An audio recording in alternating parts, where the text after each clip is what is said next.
Mirë se erdhët. Sot do të zhyremi në një skenar metaforik vërtet të veçantë, të quajtur letra e fillimit. Kjo është një histori e thellë që flet për gjetjen e një fillimi të ri, pikërisht në atë moment kur duket se gjithçka ka marrë fund. Le ta zbulojmë së bashku se si. Dhe gjithçka nis me një fjalë të vetme, gati një përshpërim nga protagonisti ynë. Fillimi. Kjo fjalë e vetme krijon menjëherë një atmosferë plot peshë dhe pritshmëri, duke na bërë të pyesim veten. Si mund të filloj diçka e re, kur gjithçka duket e humbur? Dhe ja ku është pyetja. Pikërisht këtu qëndron thelbi i konfliktit. Si mundet dikush të nisë nga e para, kur themelet e botës së tij janë shembur?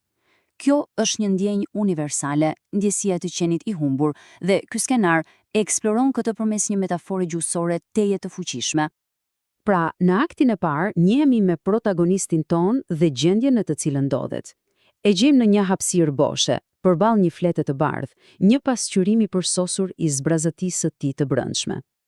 Imagjinoni pak skenën, një njeri i quajtur thjeshta, që në fakt simbolizon çdo prej nesh. Ai është vetëm, me mjetet për të krijuar një letër dhe një stilolaps, por pa asnjë ide se çfarë të shkruaj. Pesha e nevojës për të rinisur është pothuajse e prekshme. Tani, le të kalojmë tek ajo që e mban peng, sepse nuk është vetëm zbrazëtia e së tashmes që e paralizon, por edhe një pengesë e brendshme, natyra konfuze dhe e copëzuar e së kaluarës. Këtu hyn në skenë një personazh i quajtur UZ, por UZ nuk është një person i mirëfillt, është më shumë si një hije, një mishërim i të gjitha kujtimeve të tyera dhe mendimeve kaotike. Është zëri i asaj lufte të brendshme, jehona e konfuzionit.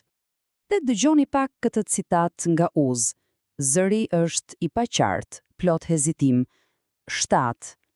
Jo, 8. Ky hezitim i vogël ilustron në mënyrë perfekte luftën e dëshpëruar për t'u kapur pas diçkaje të qëndrueshme në rrëmujën e kujtesës. Vizualisht, kjo luftë paraqitet si shkronja që shpërndahen dhe tretën në ajër. Është një metaforë kaq e fuqishme për atë ndjenjën kur mendimet dhe kujtimet tikin nga duart, duke e bërë të pamundur ndërtimin e një historie koherente nga e kaluara. Pikërisht kur gjithçka duhet e humbur në këtë kaos të brendshëm, shfaqet një figurë mentori. Por kjo figurë nuk ofron një përgjigje të gatshme. Në vend të saj, ofron një gjegjes, një enigmë për t'u zgjidhur. Ky personazh është një grua e urtë, si një roje e kujtesës dhe dijes. Dhe ja ku është pjesa interesante. Ajo shfaqet, por nuk është ende në gjendje ta shohë. Udhëzimi është aty, i pranishëm por i padukshëm, duke pritur momentin e duhur për t'u pranuar. Kjo është këshilla enigmatike që i jepe. Çdo fillim është në një shkronjë, por jo në të parën që she. Kjo është zgjedhja qendrore e gjithë tregimit, duke na sugjeruar se përgjigjja nuk gjendet aty ku e presim zakonisht, por diku më thellë.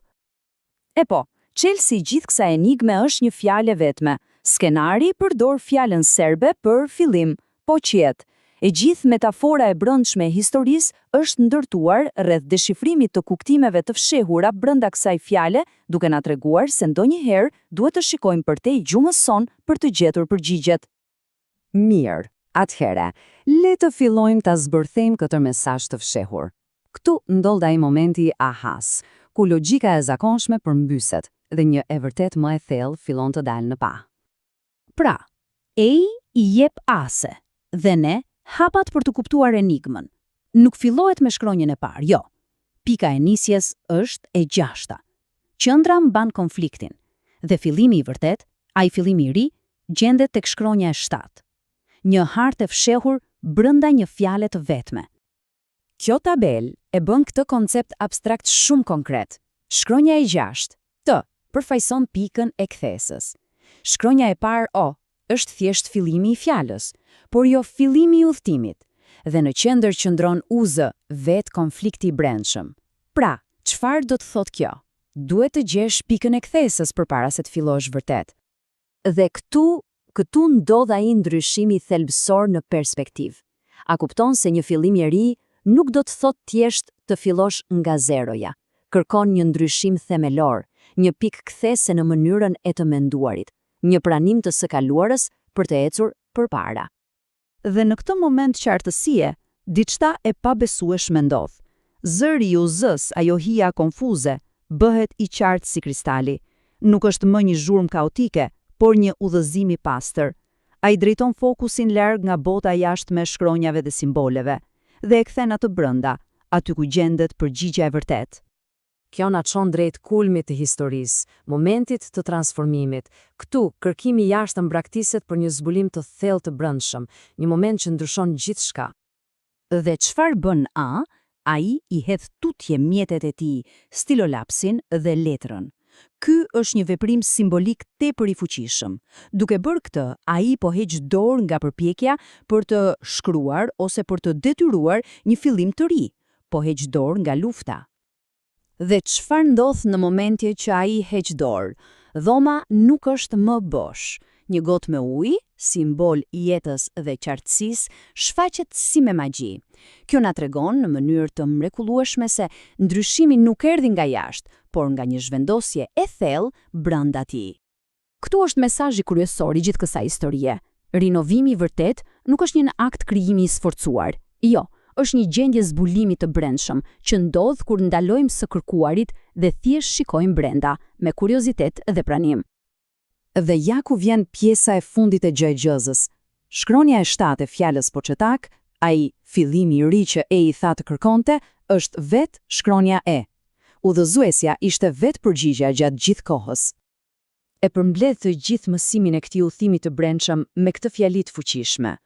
Burimi i rinovimit, fuqia për të filluar nga e para, nuk është diçka që duhet gjetur, është një thesar i fshehur brenda nesh që pret të zbulohet.